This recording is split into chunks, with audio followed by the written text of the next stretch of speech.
14 અને 15 આ 3 દિવસમાં એક મેરિટ બહાર પાડીએ છીએ જે બીજી કાસ્ટની જે સીટો હોય કન્વર્ટ કરી, બરાબર? તો લગભગ 150 જેવું એડમિશન મળી જશે, 150 જેવા સ્ટુડન્ટ. બાકી જે રહ્યા 30 બેઠકોની માંગણી આપણે કરીએ છીએ યુનિવર્સિટીએ, એટલે 180ની આસપાસ ટોટલ એડમિશન રહી જાય આપણી, બરાબર? દર વર્ષનું આપણે સ્ટોર પણ આ વખતે લગભગ 180નું એડમિશન મળી જશે. એના ઉપર હવે કેટલા રહેશે આપણે એ મેન વાત છે. ઉપર જે 20, 30, 25 છે એના માટે આપણે જે લડવું પડતું હોય તે લડીશું અને એડમિશન માટે 180 આપણે બધા ભેગા થઈને કરીશું.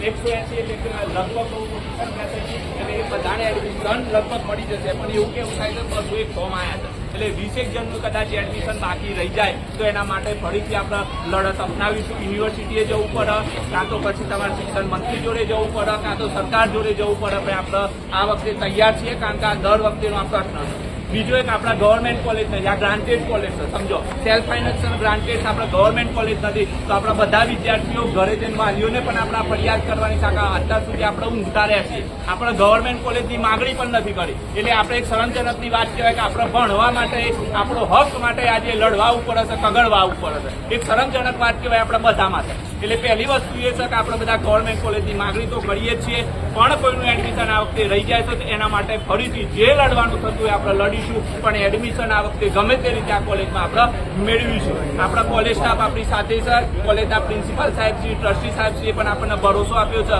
કે બાકીના એડમિશન રહી જતા હોય અમે તમારી સાથે છીએ, કોલેજની માગણી કરો એમાં અમે તમારી સાથે છીએ, અમને કોઈ વાંધો નથી.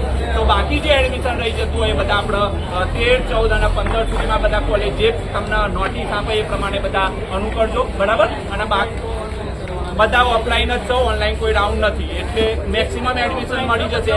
બાકીનું કોઈ રહી જતું હોય તો એવા માટે આપણે બધા ભેગા થઈને ફરીથી લડત અપનાવીશું, બરાબર? તો એ 3-4 દિવસ બધા જોઈ લઈશું.